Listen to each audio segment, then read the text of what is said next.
So 7:01, and I think we're at a quorum. Should I call the meeting to order?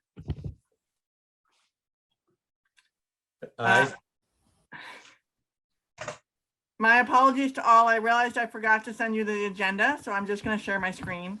It was posted on time, so that was, like I said, I'm learning the process.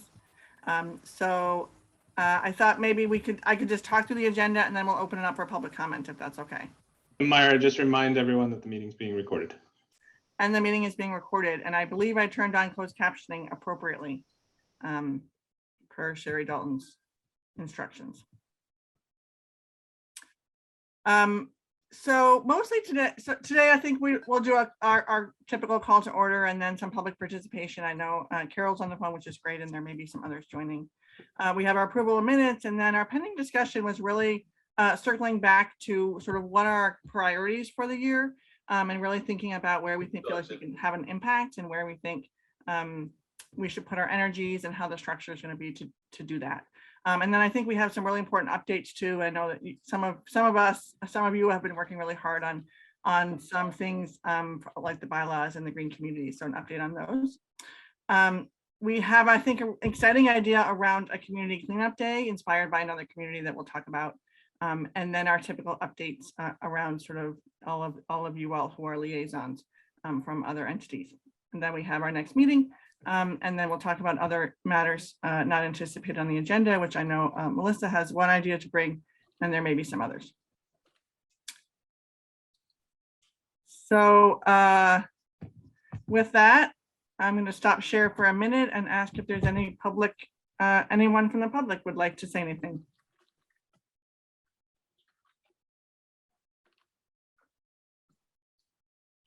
Actually, this is Carol from 294 Main Street, and great update that I've helped with the Clean Lake Committee and put together a group to clean the public lands right around the sailing center. And I think, as I mentioned, we had to pick up the first round like 3 times, about 11 bags. And ever since then, there's barely been anything. So that phenomenon works. That's great. Thank you, Carol. And thank you for that work. Any other members of the public want to say anything? Hey everyone, this is Cheyenne here in Wakefield. I actually just have a question. Cheyenne, you have to give your full address. Oh, sorry. Yeah, I'm at 2 Vale Road. Sorry, not familiar with the protocols, the full protocols of each unit. Just a question, actually, more than a comment. Does anyone have resources on, those to-go plastic containers? I know that the DPW says that we can recycle them, but I heard on hearsay that there's some organizations that accept them, but I looked online, I didn't see anything at all. So I didn't know if with this group of people here, if anyone knows of anything like that. Yeah, there's TerraCycle accepts a lot of, especially black plastic containers. So you can get on their list. I think there's kind of maybe a waiting list, but it's free to send them back. They just send you a mailing label, and you just get your own box and you send it back. Oh, okay. All right. That's good to know. Thank you. Yeah, I didn't know there was some local, with Wakefield or Melrose or nearby communities that are like either pantries or kind of food prep places that can reuse them, shelters or anything like that. So I was looking more in that angle, but it's good to know that the TerraCycle does it as well. So thank you.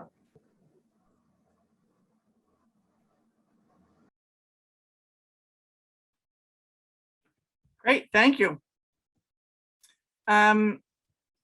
Item 3 on the agenda, we'll move on to approval of the minutes, and I believe Robin sent them out, although Robin, correct, tell me if I was supposed to send them out again.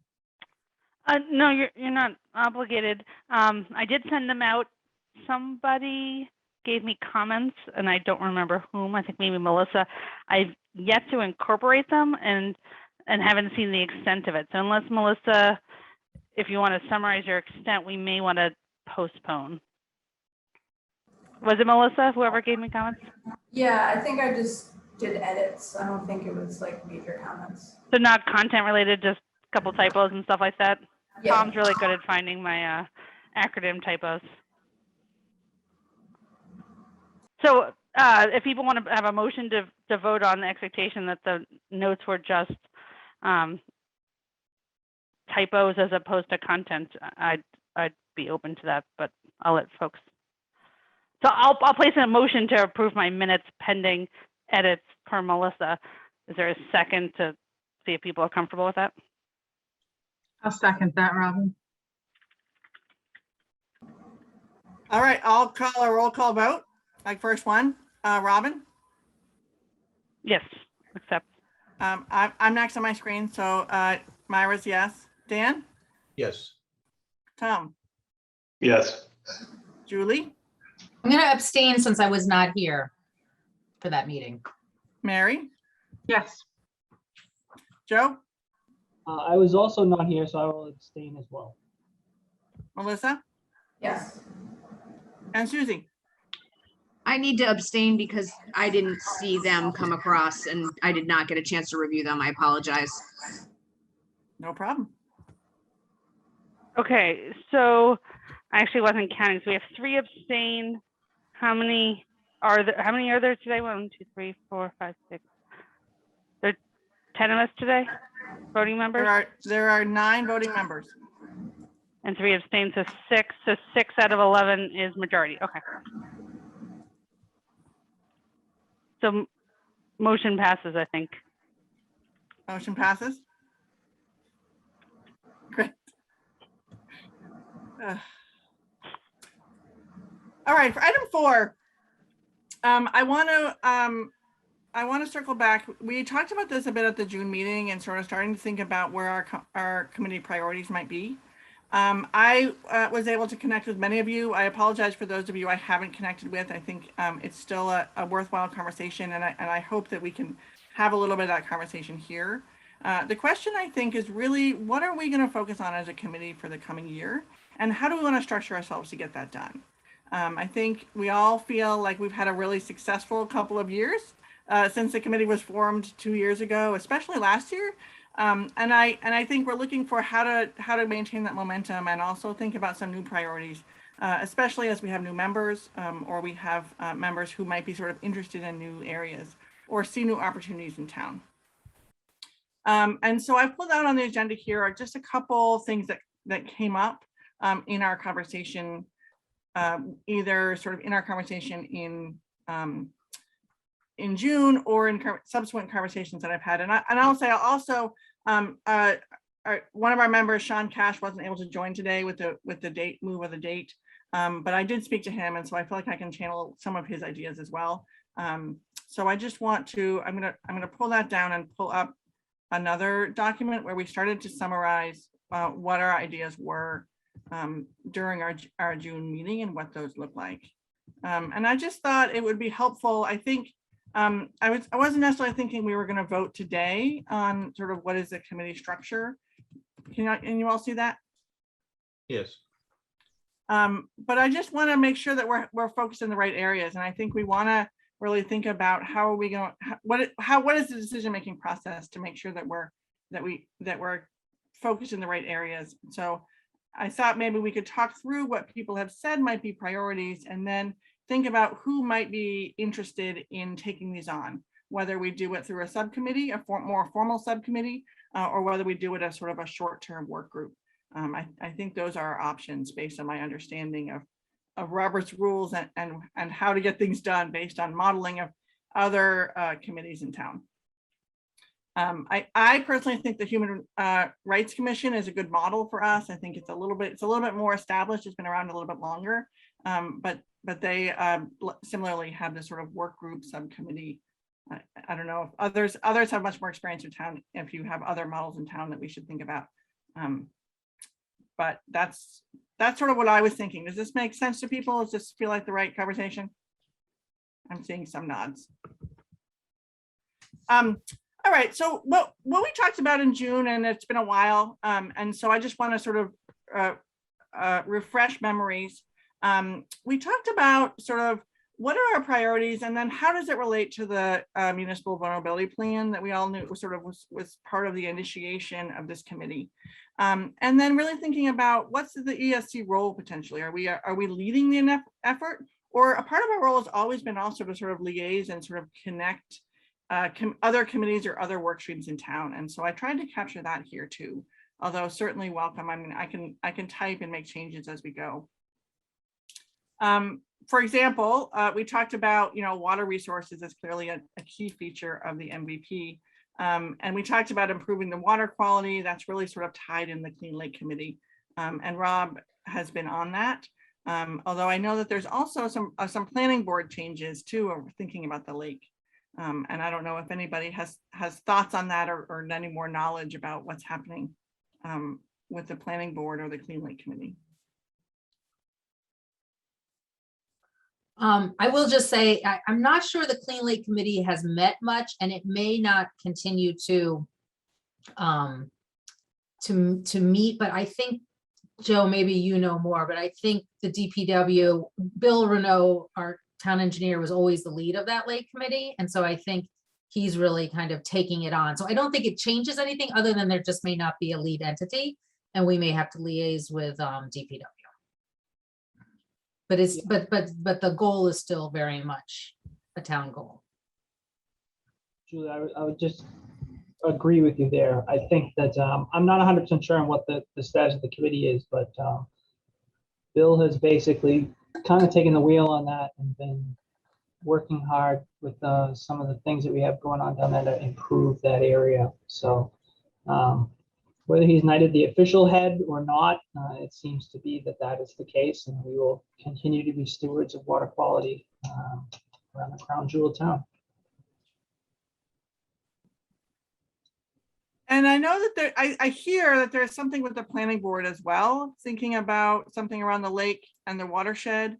I don't know if Julie, if you can speak to that, or I believe they are debating a overlay district, a lake overlay district, which would have certain zoning requirements or restrictions within a certain proximity to the lake. I don't know a whole lot more about it. If that does happen, it would have to come to town meeting. And I think it has to pass with a 2/3 vote, but that might have been changed. But there will certainly be an opportunity for us and the community to weigh in if that does come to fruition. And maybe maybe if they are moving forward with it, we could get somebody to come and present it to us at the next meeting. Town meeting will be likely will be November 6th. We're still just waiting for finalization on that. Right. And then I know the Green Community Subcommittee is also working hard on some of the initiatives that around stretch code and the other requirements. And so I feel like that's my understanding is that's sort of off and running. And we know that we are well represented by Rob and Julie on that committee. Yeah, so we should be making our application in October. The only two outstanding items are the town has to pass a fleet policy for municipal vehicles, and we will be voting on that on September 13th at our next meeting. And Tom and maybe, well, more probably Jen Calais, one of the other light commissioners, is really taking the lead on, we'll have to submit a proposal to reduce our energy consumption by, I can't remember how much, by a certain percentage. 20% from the 20%. baseline, and we get a 2-year look back. Right. So we're working on that. The state's working very closely with us. We have our own kind of dedicated representative from the Department of Energy Resources. So I am very optimistic that that can be achieved by the end of 2021. We've done the heavy lifting. We passed the stretch code and done some of the other work. So. Julie, I've got a quick question about that. Yeah. Does the school committee need to vote on the vehicle situation? I feel like we do. I think you do. We would as well. With that, is there any possibility to pull that forward? Just looking at the calendar, because we You're meet meeting before us, right? Yeah, and then we wouldn't be able to address it again until October. So I don't know if timeline. Let me look into that. There's a small possibility we'll do a meeting before September 13th to deal with some other issues, but, okay. Thank you. I had forgotten that. So Yeah, you're gonna. Full committee and MLD. Yeah, Okay. and I think that would be the only the two committees that have vehicles, because DPW falls under town. Right. Yeah, so I think it's just school committee and Okay. light department. Okay. Thanks for that And reminder. Julie, I don't think it's a policy. So I just need to figure out, is it the kind of thing that we have to like lay on the table for the committee to think about before we vote, or will we be able to straight out vote on it? So we just need to keep that in mind. I don't know. Okay. I need some more information about how, I mean, I can mention it at our meeting next Tuesday that it's coming. I feel like it's come up in the past. I feel like I've already mentioned it once. Yeah, we but have I a draft probably- version, but it needs some changes. And so I think that we could probably put into the public domain the version that we will vote on September 13th for you guys to discuss. Yep.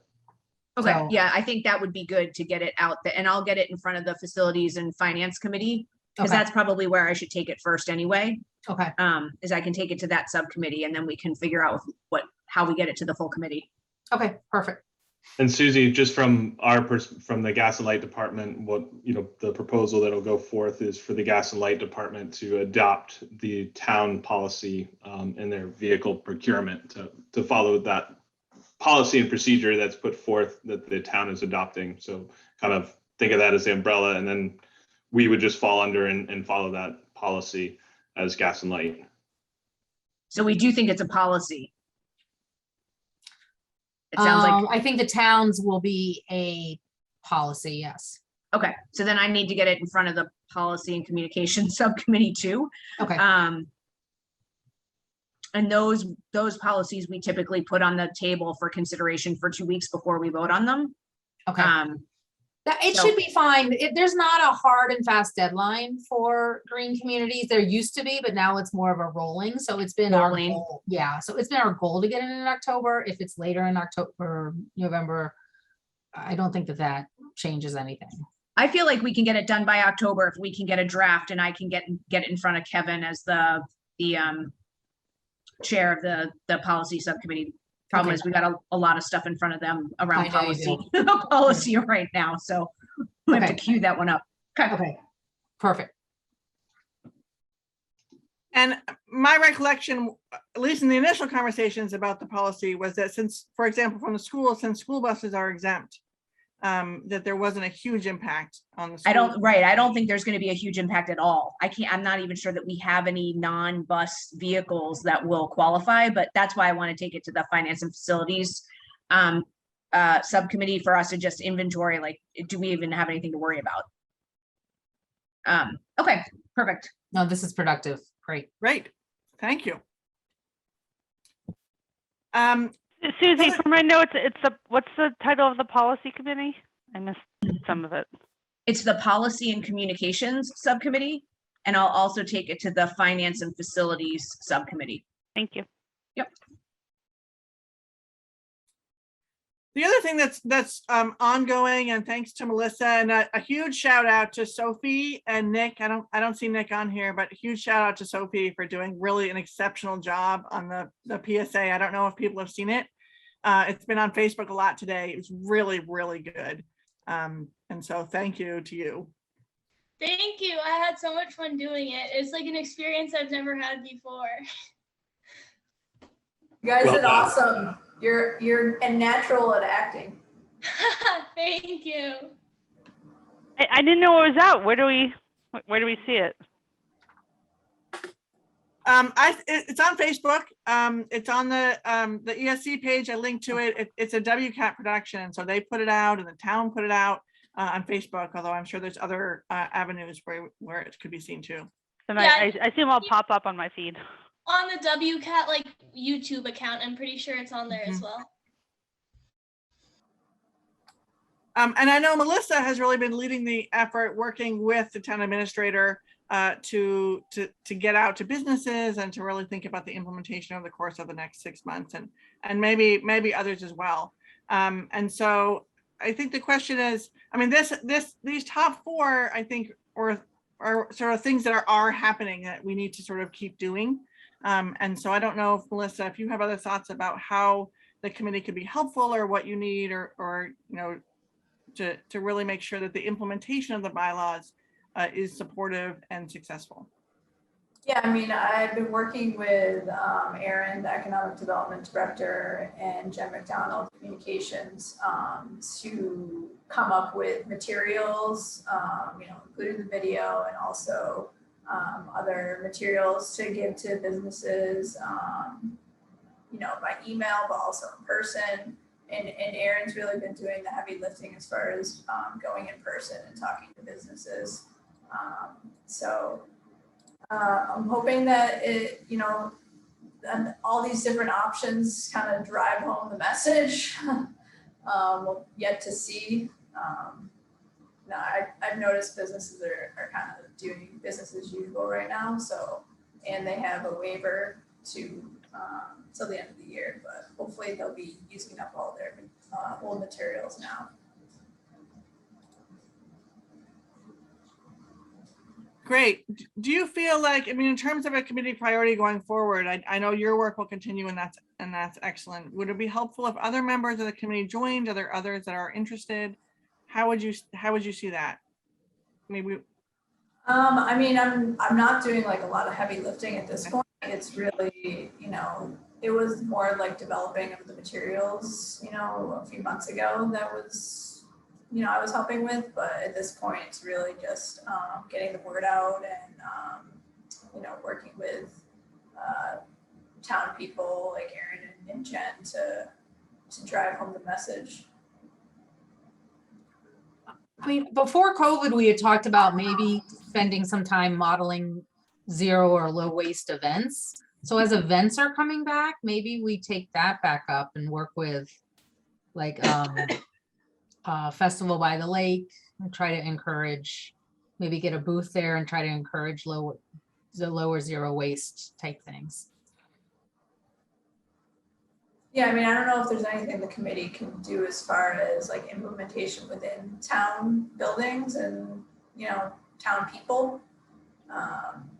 That may be something that we could work on instead of, because it is applicable to town buildings and personnel. I was Yeah, that's recently, true. to your point, Julie, I was at a county fair in Vermont last weekend. And there they had it with their three bins right next to each other, sort of the litter with the pictures and the recycling and then the composting. You know, I think Vermont is, you know, quite far ahead in terms of a statewide composting mandate. But it was really great to see, and I think it makes it very possible. I mean, even, you know, knowing then that there is some cleanup afterwards to make sure that it's done right, so you don't have a lot of plastic in your composting. But Right. it's great to see.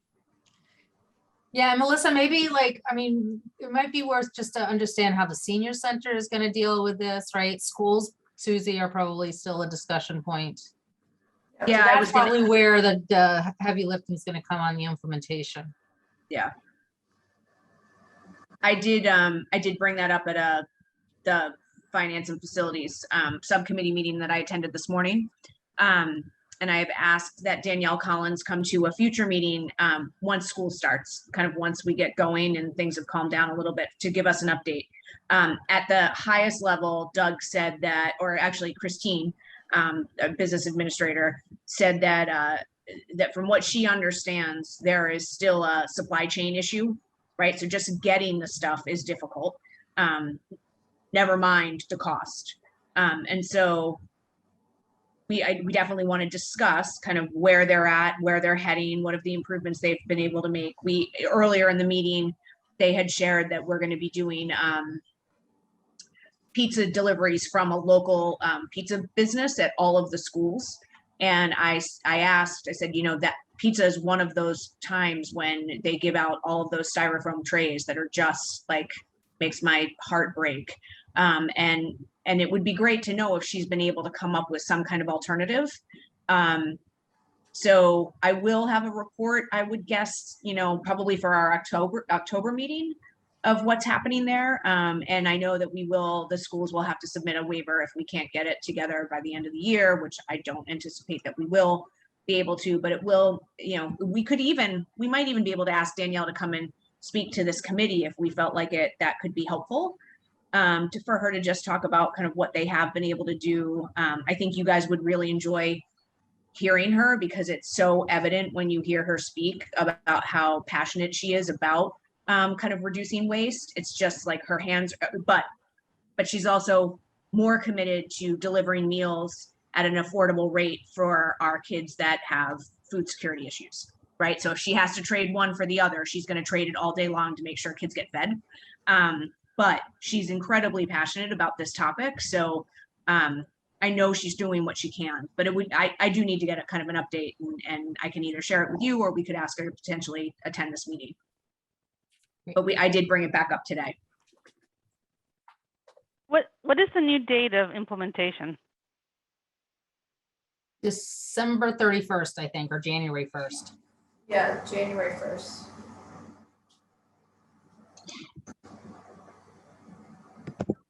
I mean, It's great. It started July 1st, but there's, the town administrator basically gave everybody a waiver till the end of the year.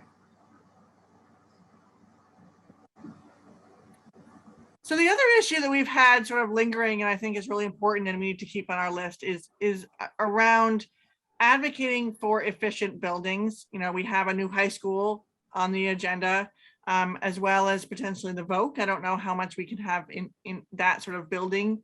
But I think some other buildings or some others, thinking about the permanent building committee and what might be possible. And so that one I think is a priority that continues from last year and that we will continue to work on. I know, Robin, you've been leading that up, calling on your expertise. I don't know if you see other sort of growth or other needs in that arena. Well, so taking the end of the question first, I think that any repair or more modernization of any building the town owns, whether it's just changing a hot water tank to windows and roofs to then like full schools, all of it should be looked at efficiency. So, because there are ranges of what things can be replaced with. So always keeping that small pieces of equipment do add up. And so there is a value on being sensitive. And I'm sure Joe's group is doing that.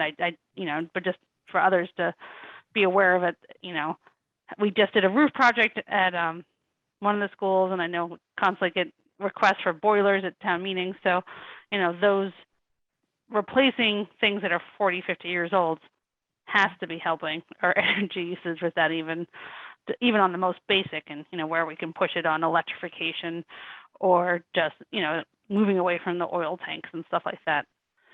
From the high school standpoint, I don't know if folks know, but on Tuesday, the state MSBA, so the State School Building Authority, the designer selection committee held interviews of 3 design firms for our high school, and they have selected Sims McKee.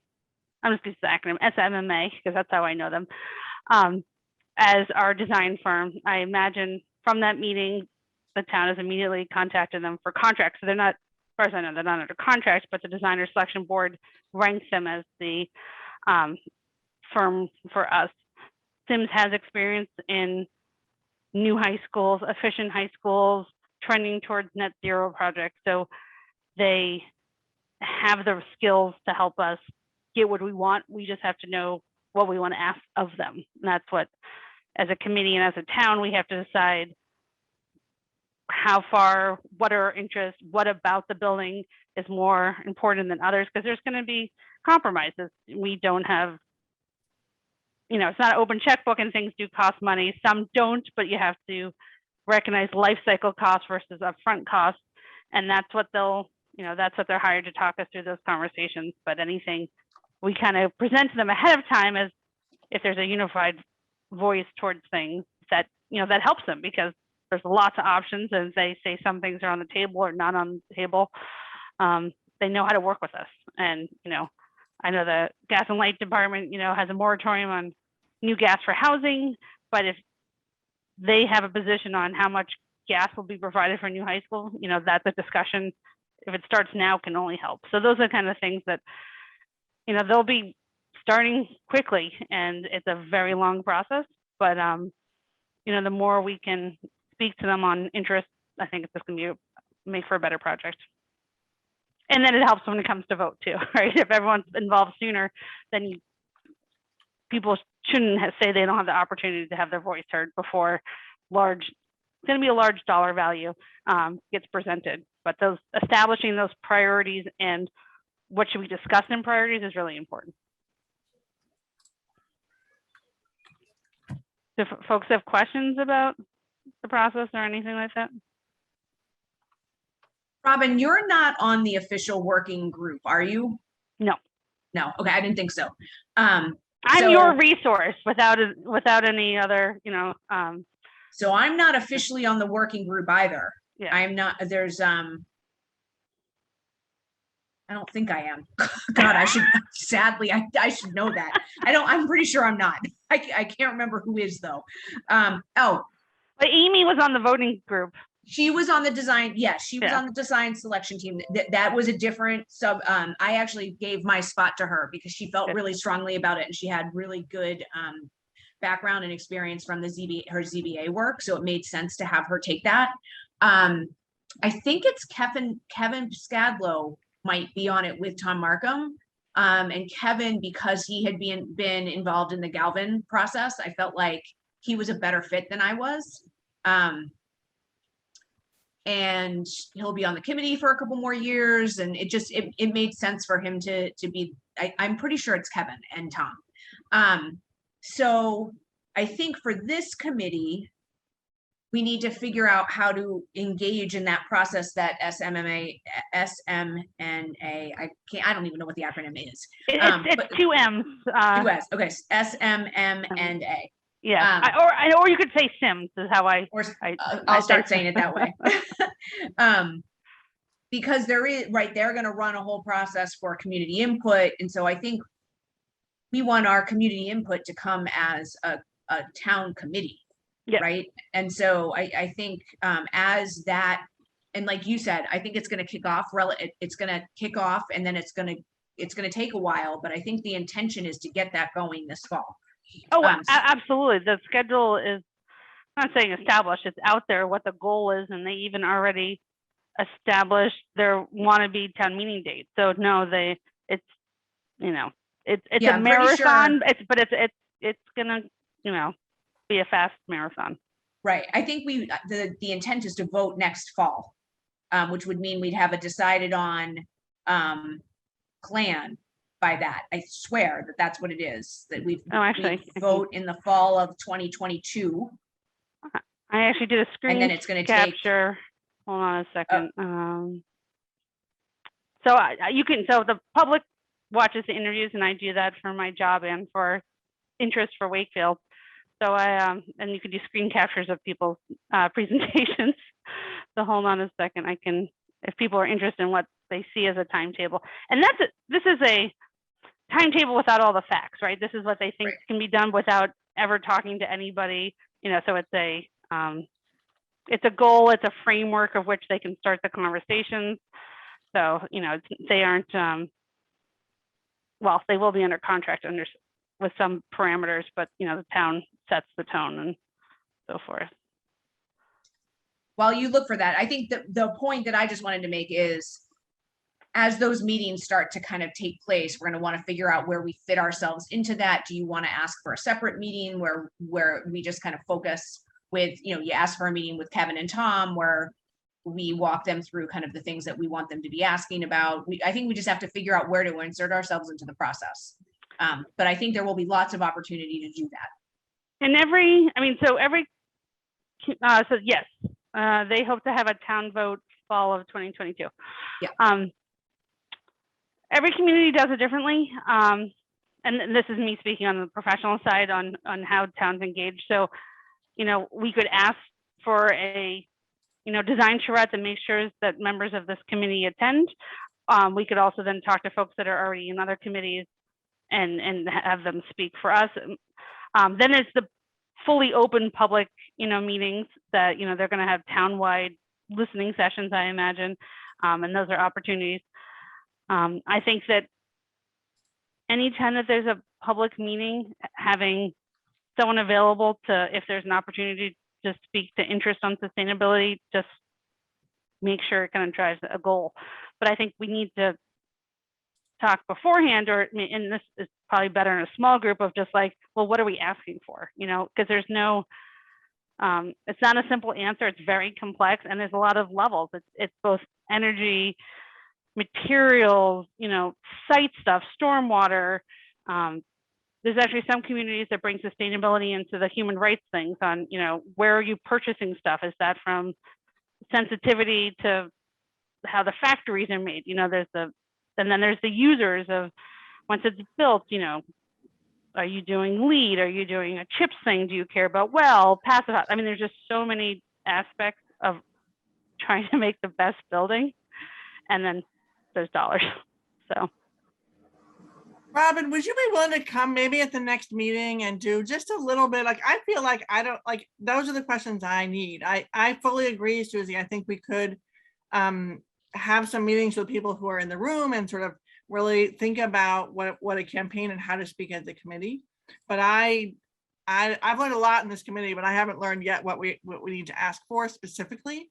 And so I'm just wondering, Robin, if you could spend just a little, I mean, not speaking with any advice. I don't want to make you cross any weird professional lines, but even what the options are, or what are the considerations. I don't feel like I know that.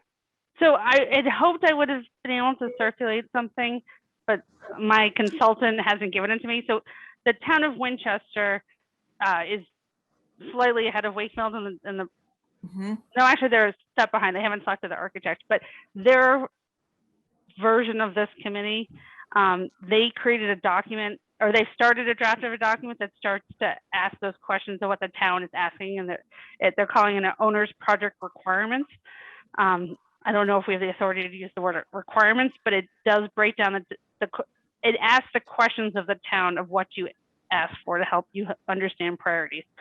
And so she's supposed to share with me that document of the types of questions of things we can think about. And when it comes to like, the goals on energy uses, but then it can go into the nitty gritty and engaging Joe and the school facility folks on what's your capacity to maintain it, what are your operations on how often you can do trash cleanup and recycle. I mean, it kind of brings the nitty gritty on operational all the way up to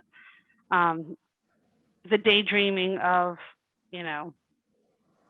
off the grid and, battery storage to, create enough electricity to power the town. I mean, whatever. That was a little ridiculous, but, it's both aspirational and it can be thoughtful on some things that the town's limitations on operations, like why pretend we're a town that we're not, right? If something's not gonna, if we don't have the capacity to do something, then we should just say that and then maybe aspire to do better, but find what those limits are.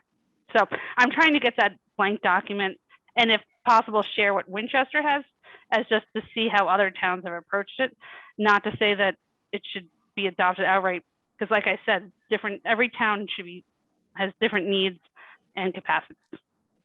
And it's a smaller school, so it's the needs of an elementary school, of which I've seen the draft of, may have different answers to the high school because you have 3 times as many kids. I have some experience in Somerville when they were building their high school. Yep. I was advocating for different sustainability measures. So excellent. It's like a huge process and takes time, and So it's the same design firm as Somerville. Sims is the Somerville architect. Yeah. Okay, I didn't know if you figured that out. And it's not the same exact team as Sims, but as a firm that they have approaches and stuff. So actually, Melissa, that's great that I've never been on this side of the table, so it'll be a different way to go through it. One question I have about the high school, have they decided if they're building in the same spot or they're moving? You can't enter the process by saying that the MSBA is a funder wants things to be explored, right? So you can quickly dismiss relocating the high school, you know, to a whole nother parcel, but you kind of have to go into an open evaluation of addition renovation, just a renovation, new construction, So that's to be decided. a whole shuffling of the sites. You know, Sims and the other folks that they competed against as part of their interview presented kind of like, well, this is how, you know, we approach the design process, and this is what an ad reno project could mean. And they showed new construction. All three firms did that. They to have you see kind of how they work, what their approach to things are. So, you know, all of it needs to be on the table because they haven't talked to a single, you know, resident to find out if that's what you need. So Okay. the only thing is established is that we're in a funding, and the MSBA has entered us into doing the studies, and then we have to move through it. So no, I can share hopefully that that document, but then also a couple things are just categories of things. You know, even outside of meetings, if people hear of things in the town of questions on acronyms, because there's a whole bunch in the world. And I threw some out like the lead and so forth and CHIPS. And I'm happy to privately talk to someone offline if anytime. Great, thank you.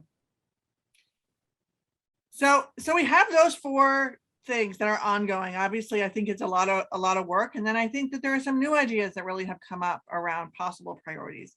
And I'm thinking maybe we should have a little bit of a conversation about these now. And then, you know, if there are any other ideas, I think we want to hear them.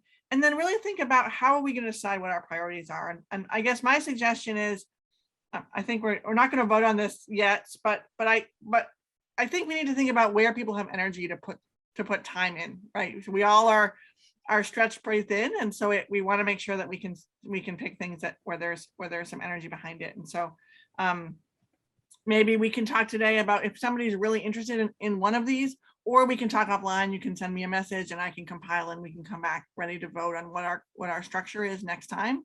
But the ideas that have sort of boiled to the top in terms of new initiatives, one is really around trees. And this is something that we've been really thinking about as a committee since for the last 2 years, really thinking about trees. I know DPW has done a lot of work on plantings, that there's a fund that people can contribute to, but maybe there's some new ways that the committee could engage members of the public around increasing tree cover in our town.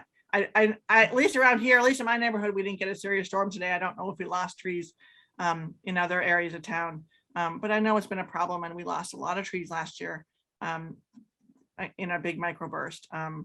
And you know, I think there were some really interesting ideas about how we might engage people in thinking about either raising funding or thinking about how to increase tree cover. So we pause there. Does anybody have any other comments on that idea or thoughts on that, or particular interest? I'm definitely interested in that topic and have some ideas. Great. I know Sean was really interested in that one too. It was a fascinating conversation. He is an economist by training, and so he has some ideas around sort of doing micro grants or things like that around how to engage people and raise some funding. There were a couple of topics that came up around sort of reducing waste. One was around the town buildings becoming zero waste. We talked about this came up before. I know this is something that Rob was working on pre-pandemic, but really thinking about, you know, taking that to the next level and thinking about how to reduce our waste. And then I think this would also relate to potentially, you know, bringing back the food rescue when safe to do so, and some of the components in schools that we had led with some volunteer effort. And I know, I think Cheyenne's probably still on the phone and really, I'm sure, excited to go when it's safe to do so. But I think that that's another sort of priority about an opportunity to leverage our space as a town body. So I think, Myra, realistically though, the school stuff we got to table right? Like there's not going to be any volunteers allowed in the schools out of the gate, at least. So I think we revisit that when it makes sense to revisit it, but I don't know that we should spend any effort having those discussions because we're just not going to get anywhere, unfortunately. Okay. Yeah, I mean, certainly I think it's a challenging space to be in. Yeah. I mean, for high school, maybe we could revisit it, once things get going, but anywhere where you need volunteers to kind of help make it happen, it just, we can't even discuss that at this point.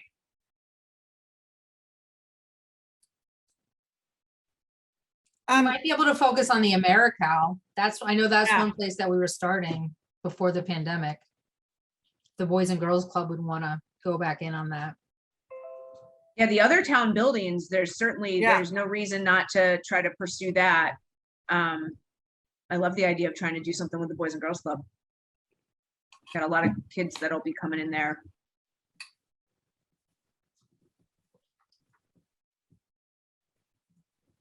Joe, does the relationship we have with Black Earth, did you guys explore having them have the town offices have their own compost bin for office food waste? We've talked to them about that.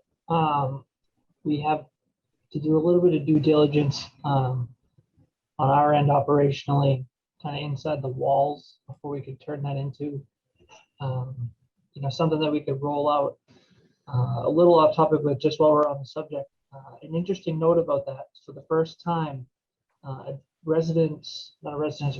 business downtown was having issues with their trash pickup and called us seeking advice on a new vendor potentially. And after talking to them, believe it or not, their first call was to Black Earth, because what they used to be throwing away was all things that could be composted. And the net savings on having them do that service versus sending it to the incinerator is quite substantial. But I think we could accomplish something like that internally. Last year probably wasn't the year, but if we were to refocus on that, I don't think it's something that would be overly difficult. Joe, on that comment, is that something that you could potentially replicate in terms of like an FAQ or just that you could quickly reference for businesses that come in and make it that available? I know you got that call, kind of cold, and that's awesome. But is that, a way? It's one of the things that we do at the light department as things come in, but make information like that available for businesses when they are looking for it, and maybe even push it to an extent out to them. Absolutely. That was the whole point of the partnership. I think this is the Main Streets group. I believe they're sending out the welcome bags for different residences, kind of on the Wakefield 101 vibe. But certainly something like that for the businesses too would definitely help. So that's the beauty of contractually being partners, right? We can actually advertise that service as being in here. Yes, and maybe once, if when that business contracts with them and it's going well, maybe it's something that we can use as a highlight, like as a here's an example of real cost savings as a business by moving simply from composting from just straight up refuse going to the incinerator. Yeah, absolutely. That's great. That's really exciting. So yeah, and I think if we could, if the business would be willing to let us talk about it too, I think just it's again raising awareness about what's possible. Another area that came up, and I'm going to skip Tom on energy efficiency for a second. A topic that came up and we sort of have been working on is this question of land protection, thinking about what land is really protected. Is it protected enough? And then maybe even expanding it a little bit and thinking about how is our public land used. I, for one, have spent a fair amount of the COVID year hiking on the trails in Reading. They have a lot of their properties have really, really impressive trails on them, a lot of their conservation land. And so just thinking about, and again, early in the process, but thinking about are we maximizing our public lands? There are, of course, trails in the town forest, and there are some trails out on Audubon Road, which are pretty fun to hike on. But the question was whether that's an opportunity for thinking about our green spaces, both in terms of the protection and the use of them. I think we also, that could include, when we first started and we went to the festival on the lake and we got people's thoughts about improvements. There was a lot of talk about sort of other water fountains and things like that would make our green spaces easier to use. And so I think that was an idea that came up again.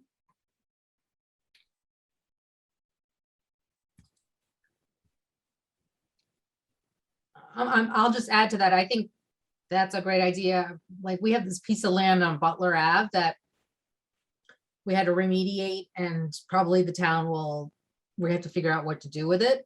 But I would really like this committee to be a voice that whatever we do with it, we should maintain some open space or some trails through it. So we have certain opportunities there. Julie, what's the timing on that? Do you know? I think it's almost remediated now. And so I think the town council has to think about what we want to do. I don't know whether it's a town meeting issue or not. I mean, I think the thinking will be that we'll try to at least recuperate the money that we had to spend to buy it. But we're looking at a couple of different options. So I don't think it'll be this fall, maybe spring. But it's such a pretty, I mean, you don't really notice it, but I definitely think it could connect with rail to trail. And the other thing is we're doing a big MAPC pedestrian bike study, and maybe that's part of that as well, to just figure out how everything connects. Right. I explored that property one day, and it's beautiful back there. It is. I know I wasn't supposed to because it wasn't remediated yet, but it is worth a walk. It is like back there's like these cliffs and just this really beautiful forest land that I mean the front part needed some work, but I think the back part felt like a pristine forest that nobody's been in a long time. Right. And then the other one, I think, there was some talk about sort of the zoning regulations. This might be a little bit of a longer term and may again connect to what the planning board is thinking, but that just looking at our zoning regulations, and are we doing enough, or are we doing all that we can do to really make sure that the development is sustainable environmentally and advisable. And so I think that was just an idea that came up. I don't know if anyone has sort of immediate thoughts on that one. Yeah, on the zoning stuff, things, like the stretch code that we did for energy. There are other stretch codes out there, one that's top of mind that, I'd like to see worked on for us as town is EV ready stretch codes. So, there are all sorts of new buildings going in. And part of it is for me as well as an equity issue. So when you think about apartments and condos going up, and this infrastructure isn't built in, it becomes fairly difficult, both financially and just from a process standpoint, to put these infrastructure in. So an apartment building that has say 50 units, the landlord may not be willing to do that, and so somebody that's living in that apartment may struggle to find access to charging.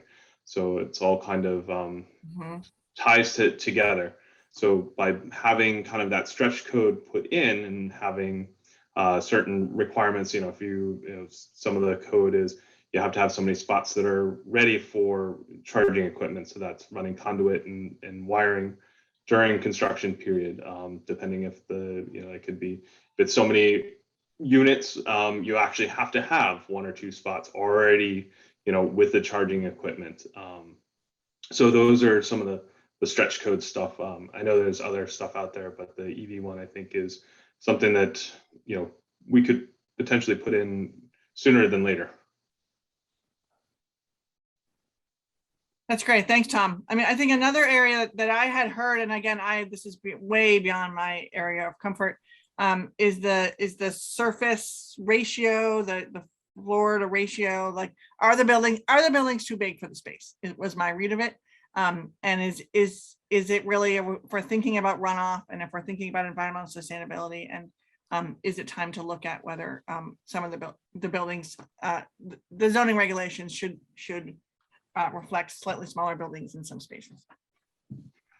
That, Myra, that also reminded me, and this one's kind of goes into Joe's court around the concept of cool pavement and, you know, reducing heat islands and things, you know, when the DPW is looking at doing resurfacing projects, you know, is cool pavement a surface that we can put down as well to kind of reduce some of that heat that the pavement, and you may already be doing that, you know, as you're looking at that stuff.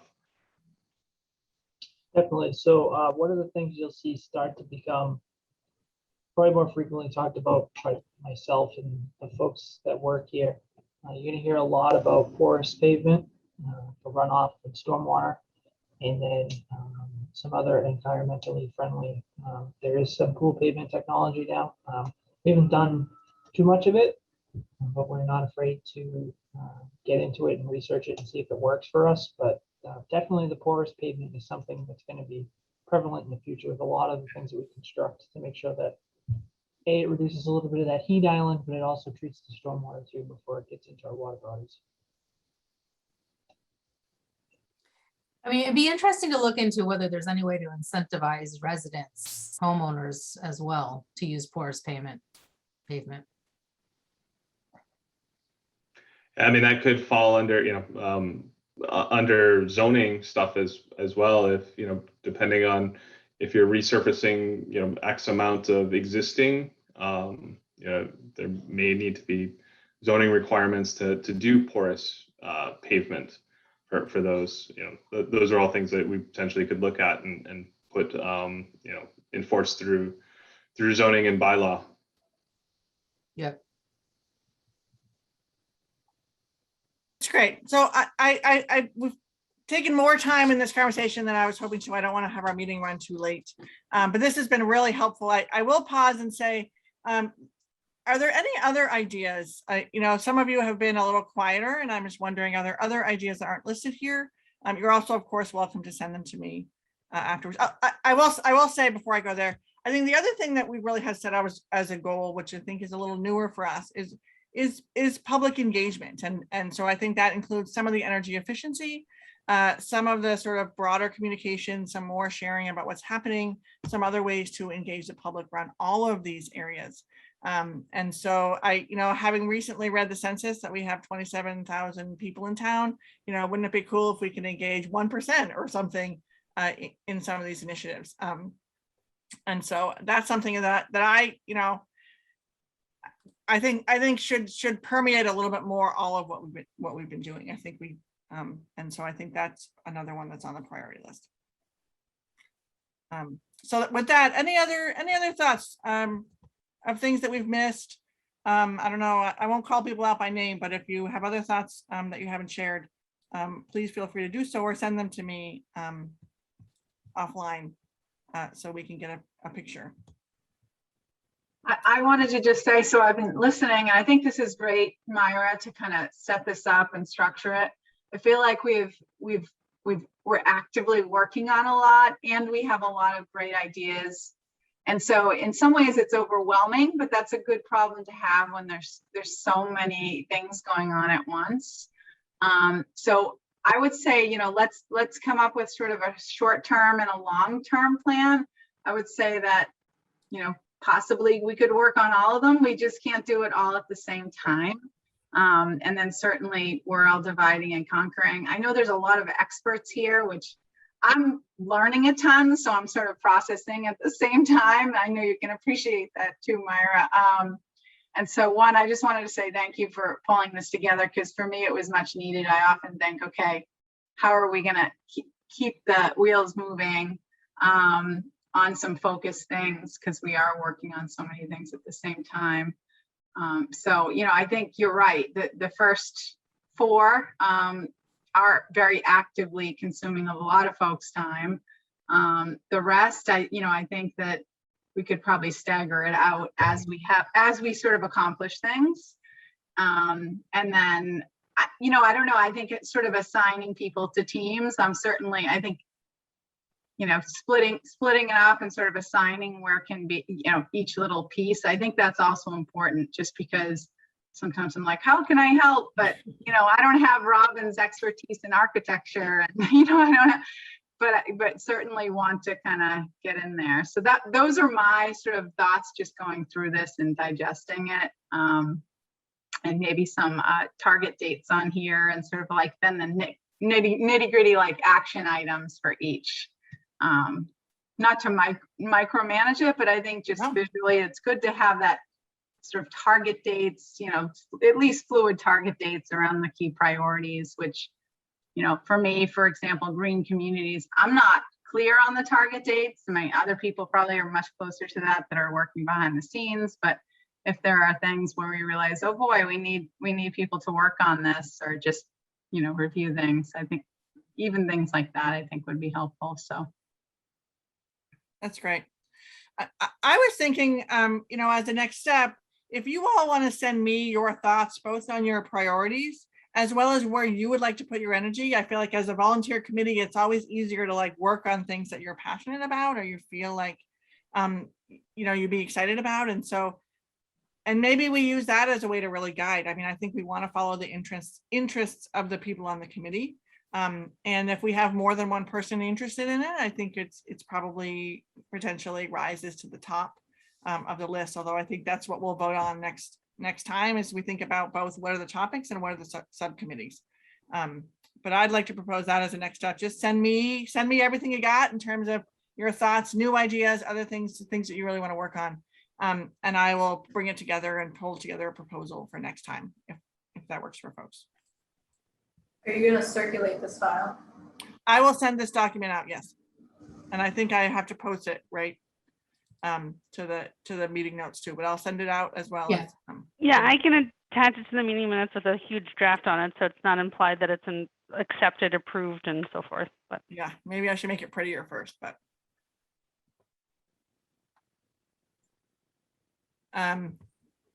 Great, thank you. I thought that was a really helpful discussion. I hope we can, our meeting won't go too late. I know many of you have many meetings this week. Item 5, I put on the agenda. This is an idea that Julie sent to me, and I think this is an issue that I have been really excited about, which is the idea of a community cleanup day. I think the idea Boston is doing one later in September, where they try to engage volunteers to clean up litter somewhere in town. And I think this is we sort of had this idea a little bit around the big purge, which of course was postponed. I'm not going to say canceled. But I don't know what people think about whether we could build some momentum about that. I will say, and to Carol's point earlier, our family did a little bit of cleanup in the Veterans Park, and I don't know if DPW has been doing it, but there was much less glass there when I came back, despite the fact that we haven't been there for a couple months. And so we see some evidence that if we could clean up, it might sort of help clean up in some key areas that might sort of help with the overall impression, the overall scene of the town, as well as maybe prevent some future litter. But I didn't know, I think sort of organizationally this would be somewhat pretty simple. I think we can get some of the grabbers, we can get some of the trash bags and some, and do it sort of either more formal or less formal. But I just wanted to bring it to the committee to see what you all think, if you think it has a chance for success as something that we might want to sponsor as a committee or organize as a committee. I think it's a great idea, and I've been wanting to do it for a while. I do it myself around the streets, but and I also participate in Mystic River cleanups every year, so I'm all about it. I know I talked about it last year at like a high school level, and we had a big group of people that were willing to do it and partake. And I'm sure if we bring it up again and like have like a formal date and everything, then we could grab a whole bunch of people that were willing to either help up clean the high school or even some at the high school, some other places. So I know there are a big crowd of high school students that are willing to participate in this. Great. I know, Sophia, I think I talked to your class as one of the civics projects, and it was clear people were like, we're psyched about it. Yeah, definitely. I know that group, and they're also, I mean, I have a bunch of friends that are willing to help, and I think it's just, some people need like community service hours and stuff like that, so I think that could possibly help out with that. Myra, for me, I feel like identifying kind of the places that we would want folks to focus on. Do you have a sign up genius where you have, a set of people that pick a location? I feel like there would need to be some kind of additional organization around where you want to send people, right? And I think there's, all of the public green space around town could probably use some attention, all of the ball fields, all of the playgrounds. So I just would like to, if we're going to do it, I think we need to be a little bit directive so that it's just not a kind of a free-for-all, although a free-for-all might work. But I think there's some people who are going to want the direction to say, like, I'm going to go over to JJ Round, or I'm going to go to Moulton, and get people kind of situated on where they're going to go. And I don't think that would be a huge lift around getting that into a sign up genius type of situation. If we wanted to try to do it that way. Melissa, because you've had experience doing it, have you seen them do it where you kind of sign up for a place to go, or is it kind of more of a free for all? Yeah, usually it's like a nonprofit that runs the cleanup, at least in Somerville, and it's by neighborhood. So you sign up for a specific neighborhood to work in. And I also want to mention that Keep America Beautiful is a group that has toolkits on their website for cleanups that anybody can use, and kind of helps with organization. Yeah, I reached out to Keep Massachusetts Beautiful, and I just to get some information, and sort of I was asking about like what would be the best date? Is it really like there's a window where it's like not too I imagine like probably late September is probably too early for us, but maybe like the beginning of October before it gets too cold. And then I know in Vermont they do this in the spring, right when the snow melts, because that's a time when you become acutely aware of how much litter has built up. And so, but yes, I did notice they have pretty detailed toolkits about how to organize them.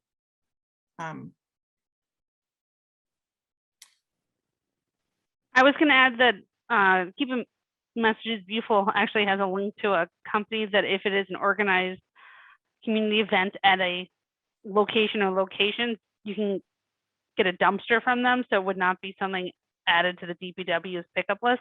So that to Susie's point, having, one or a couple locations as opposed to people, needing to use their own trash barrel, maybe something to help, at least for the first time, may be beneficial.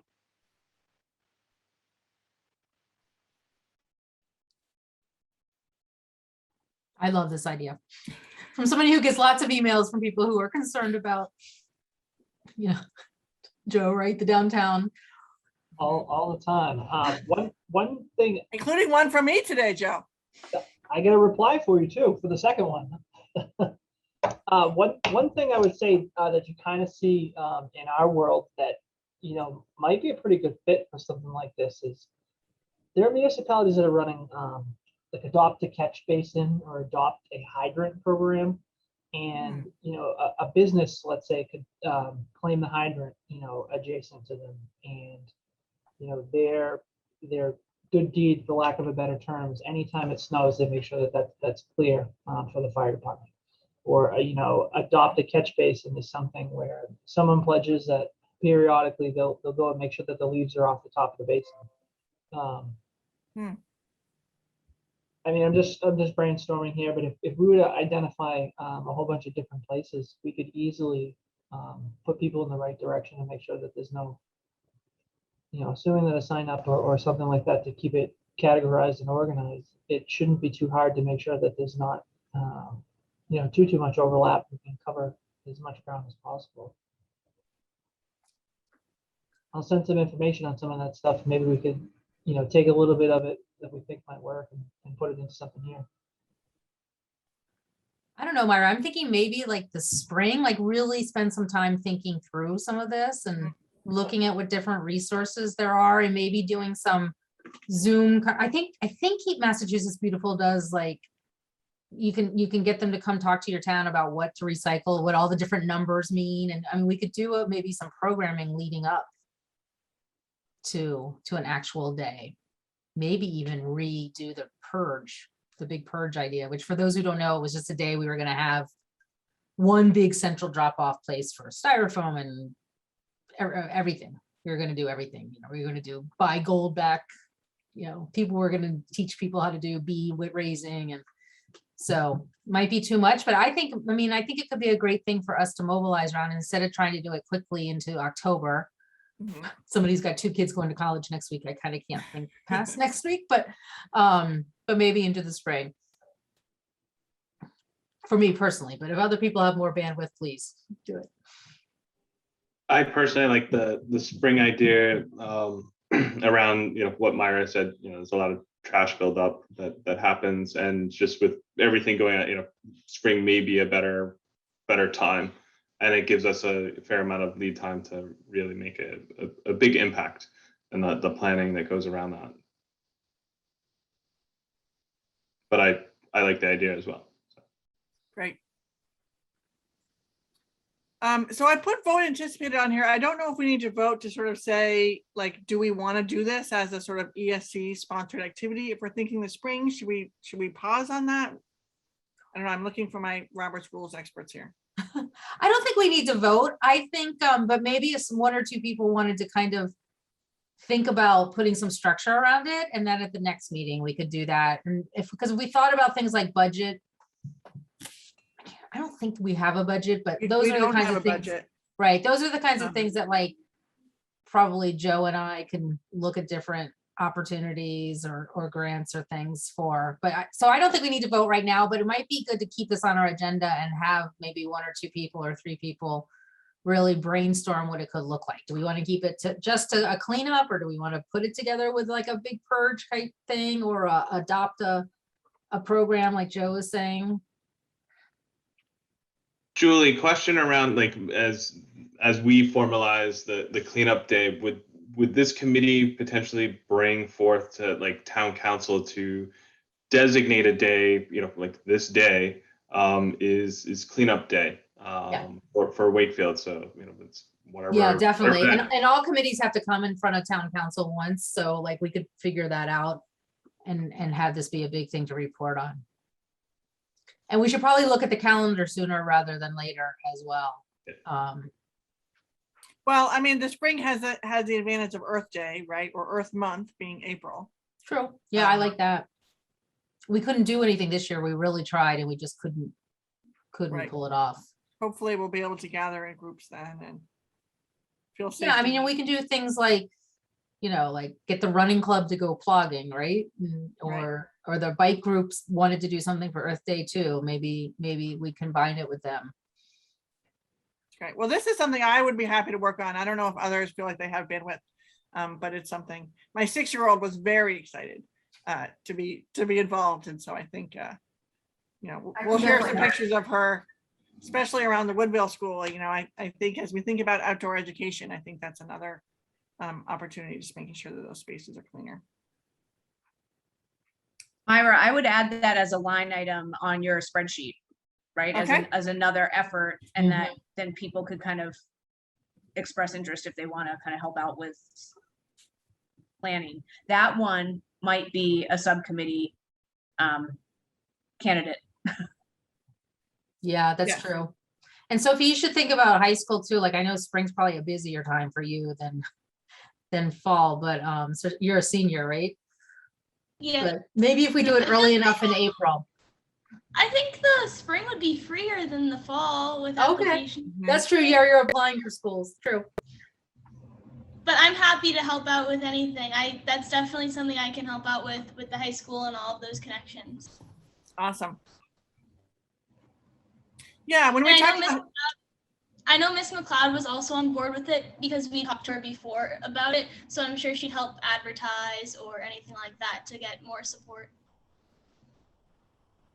that's great. I'll connect with you, Sophie, too. I do feel like maybe we could do a warm up or something a little bit smaller, but a little more targeted in that area, because that is an area that makes me a little.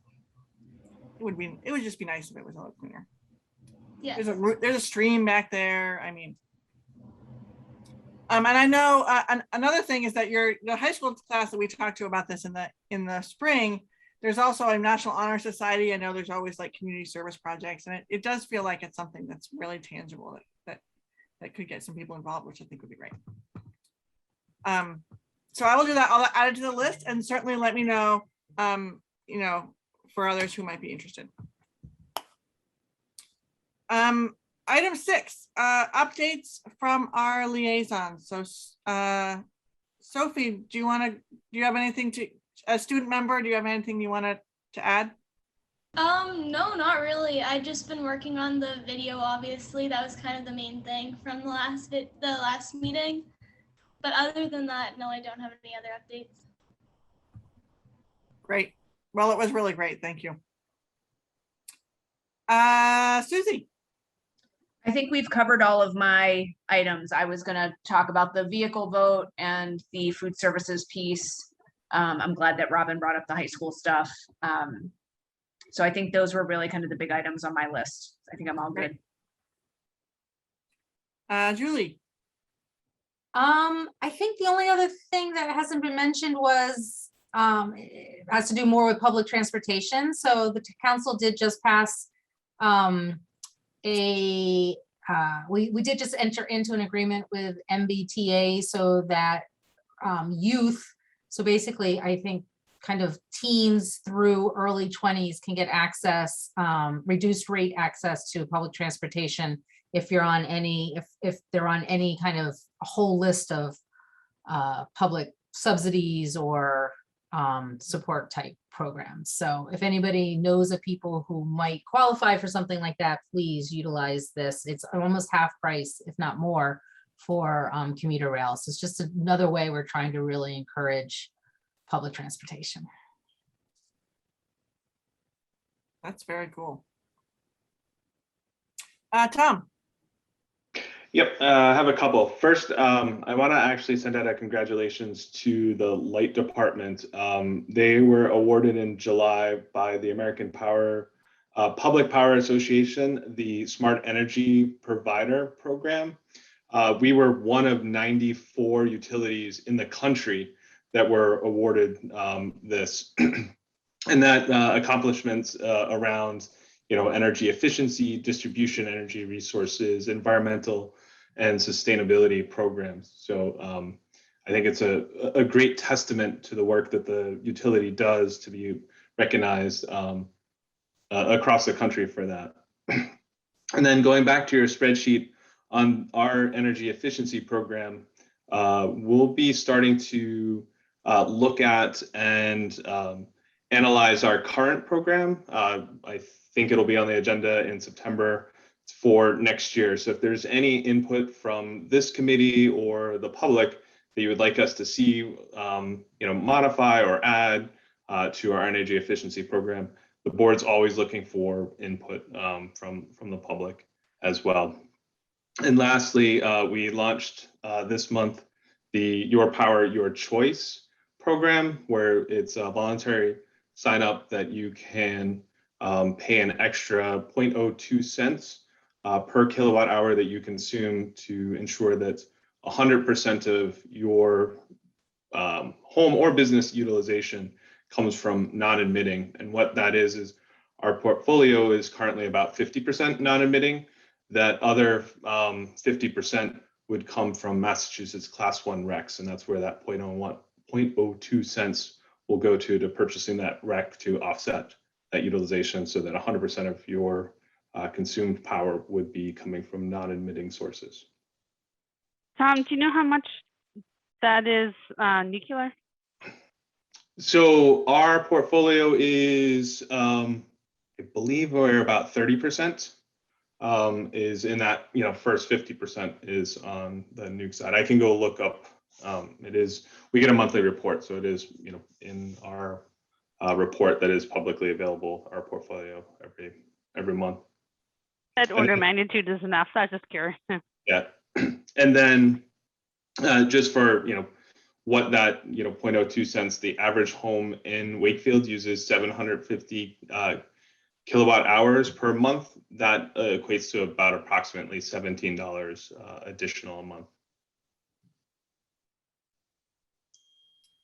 And Tom, do you have any information on how many people have signed up so far, or that you can share? No, I haven't got any. Like I said, we just launched that. We should have information coming to us at our next board meeting, but I don't have any information on those that have signed up or enrolled in the program yet. Do you know, like, what's the billing cycle for those that just signed up? So I know that they do about a third of the town. They roll through it. So actually, I just got my my August bill today, which I had enrolled. So mine was on there for this. So it's like, it's instantly. Yeah, as soon as you get the confirmation email from them, your accounts are enrolled. Got it.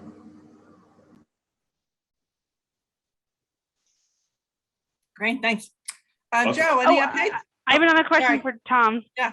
How is the public notification about Shave the Peak going? Do you think that it made a difference? Is there any evidence of it, I guess? Yeah, so there is evidence of it from the stuff that we do behind the meter. It's always a balance. One of the things that I really like that the utility did in July was kind of that reverse 911 call out for the peak. Through our social media and webpage that they do that, and then through the programs where your thermostats and things that are rolled in the connected homes, those all get pushed out via text message and email and through the devices as well. We are seeing, we have been seeing a reduction behind what we call the Wakefield meter as well. I haven't seen the numbers from just because we didn't meet in August, from July and August. I'll see in September, but we have been seeing some success there as well.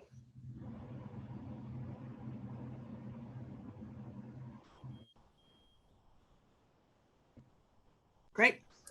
Joe, any updates? Yes. So I brought with me tonight some information to transition over into the new budget year and some of the programs that we rolled out. So I have some things to update everybody on that I thought were pretty cool. I'll kind of go a little bit out of order, and I'll touch on the Clean Lake too. So our engineering group here was successful. We got another shared streets grant for $45,000 to take care of some of the work that we'll be doing this fall on the Floral Way. So that's for ADA improvements, and then all of the drainage in that area is going to be filtered through green infrastructure to treat and remove phosphorus before getting into the lake. Another thing, the program for bulk items has obviously changed as of July 1. One of the things that was interesting to notice as we concluded our first month is that we had sold 600 stickers. That doesn't necessarily mean that we picked up 600 items, but if you compare that directly to the average amount of stops that we were performing, we're over 100 below that. So from a waste reduction standpoint, at least for month one or the first 5 weeks of the program, it seems to have been accomplishing that. We spent a lot of time talking about things that were priorities. These next two were actually the brainchild of this group, talking some things out. And if you remember, we redid our recycling and refuse contracts last year. And one of the things that changed was we got a convenience feature, and they were JRM's Greenworks would actually take corrugated cardboard that we would bring to them. With the July 4th holiday, we kind of had a little bit of a soft opening for the month of July, but we have brought over 1 ton of corrugated cardboard up to them. And the average amount of time it takes us to get there and get back is 35 minutes. So it really is the best, you know, it came out to be the best opportunity for us that it could be, and it really looks like it's going to provide a great convenience to things. The most notable one, Black Earth, in going into the contracted partnership with them. So we were talking to Connor the other day, and he had mentioned that year to date in Wakefield, Black Earth has serviced 16,500 bins and counting. So that's 16,500 that they've actually come into Wakefield and emptied. Since we executed our contract and it was put in place, we've grown to 335 active households. This is not including commercial. In our contract, we've gotten 154 new subscribers since May. With that, we've collected 96.6 tons, or roughly about 14 per week. So it seems to be something that's going pretty well. It seems like every day we get a new subscriber or two. We're hopefully going to get to that 200 and get up to 500 in town, so we can see another incentivized savings. And lastly, I know Robin, you and I had talked about it. Simple Recycling was a victim partially of some of the changes that the pandemic brought to us. And no longer is their business model to go out and drive around town at free random, pick up the pink bags. They've moved to a scheduled pickup. We worked pretty close with them. It seems that all the bugs have worked out. The reasoning behind it is that they had a serious shortage of drivers and couldn't actually sending somebody or commit somebody to be out every day along their routes. Hindsight being 2020, it probably makes sense for them to switch to that type of model. They're still performing the service, but I would imagine that their carbon footprint drops because now they know exactly where they're going and they plan out their route a little bit better. Outside of that, we're looking to just button everything up before it gets too cold and then the nights come earlier, and look forward to seeing if we could drum up any new ideas for the next year and put them into place. We'll work on that. We'll challenge you next time. I love it. So, I look at my seat in this, right, as a facilitator. I think, the cardboard piece, which is direct feedback from this group when we were doing the contract. And then Rob sent me down the path on Black Earth that we were able to get into a relationship that looks like it's proven dividends. So, the more we do, the better. I like the challenge. So keep it up. Thank you. Joe, on the Black Earth, when will we, or is there a way to kind of tease out the metric of the offset that is having on the refuse size? I know it's probably a little bit of tricky math, but I'm just wondering, long-term cost savings that we'll start to potentially see in our refuse contracts going forward as we bring more folks on board and, diverting a lot more of that compostable waste. So there's a little bit of an assumption in that. I don't think it'll ever be perfect, but if you were to consider the assumption that every ton that Black Earth picks up would have normally been in the blue toter and sent into the incinerator. Right now, contractually, it's $92 and change a ton that saves. So at 96.6 tons since they've come in, we've netted almost $9,000 in savings at the incinerator. Awesome. And that 96.6, does that include, is that the 154 new people since you all signed the contract, or there were some of us that were chugging along before that, loving our curbside pickup? Right, we have an account, both myself and Ann, who fills in for me, we're from Double Booked. We have a login that we can see kind of like the broadband picture. That is, but our start date, or essentially our look back, that's everything since the program started. So if you're interested in seeing, the pre and post, I'm sure that they could get that to us. Actually, that'd be something that we probably want to see anyway. Yeah.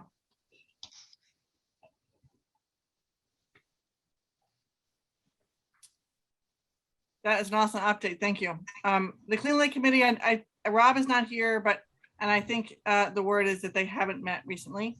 But we'll catch up with him next time.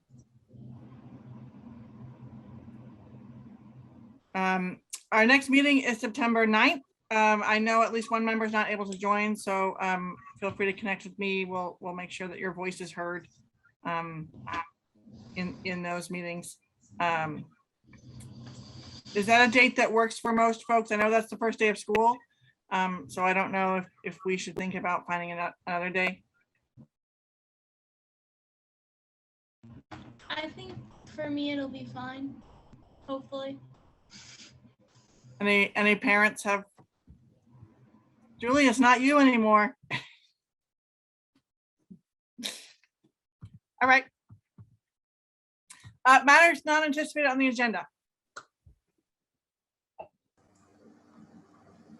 I just wanted to bring up one thing that just came about, and Julie has a lot more background information about this. But I just recently got involved with this group called Breathe Clean North Shore. And they started because of a peaker plant that was anticipated to be built in Peabody, of which Wakefield is one of the towns that would get energy from it. So this group, this volunteer advocacy group started in order to stop the peaker plant from being built, basically. And they're working with Massachusetts Climate Action Network and other nonprofits to kind of mobilize and organize around this effort. And so one of the things that they are working with towns that are going to be buying energy from this plant is they're trying to get the to basically talk to the Board of Health in all the towns in order for them to basically advocate on behalf of the town's, the health of the citizens in the town as far as how this would impact them, as far as the emissions and whatnot. So they want basically citizens, or in our case, a committee, to talk to the town Wakefield's Board of Health for them to write a letter to Governor Baker and the DOER chairman to kind of make our voices heard as far as the health impacts of this peaker plant. And so I thought that instead of having me kind of talk to the Board of Health, and be more impactful for the committee to talk to them to advocate for us. So I wanted to. Melissa, is the request, what I thought I read, and correct me if I'm wrong, was that the request was to do a full health and environmental analysis, an assessment of the impact of the peaker plant? Or is it more direct to say this is going to negatively impact? So the ask of the Board of Health is to speak to the health impacts that this peaker plant would cause the communities around it. So the ask is for the boards of health for all the different towns to write a letter to Governor Baker about the health impacts. But the other thing that this group is advocating for is for the environmental impacts and health impacts assessments to be done. So that's kind of part of the advocacy effort, because they haven't been done for this plant. So my understanding of process is that if we can bring this to our next meeting and talk about whether or not we want to do that as a committee, we would have to vote on it, and we can't vote this time. But I think, are there any questions or discussion of to Melissa's idea? So my clarification is that we're looking to write a letter to go to Wakefield's Board of Health to encourage them to write a letter to the state requesting that a health study be required, right? Yeah, I mean, I don't know we would write a letter or just have a meeting with them or talk to them. I don't know, like what the avenue we should use, but basically just pushing them to write a letter to Governor Baker. So I do know that Mothers Out Front met with our Board of Health right when I was first elected, I think. So probably 3 years ago, about natural gas, which is what this issue is. This is a natural gas burning oil backup power plant. And it was a really they invited Jen Calais from the light department and myself to attend. It was really an interesting just discussion over kind of health impacts. I think that this committee could just go to the health department and have a discussion about that. I don't know whether, I don't know how the advocacy would come into it. And we probably have to have a formal vote of this committee if we were going to ask them to do it, take a certain action. But I think if there's enough citizens, and then maybe us as the environmental committee did a joint meeting with them and had people speak, then maybe there would be a way to move them on this. This is a power plant that, just by the way, was just approved by the Department of Public Utilities to get their financing. But there are still movements afoot to try to get the state to demand that they do a more thorough environmental and health impact assessment.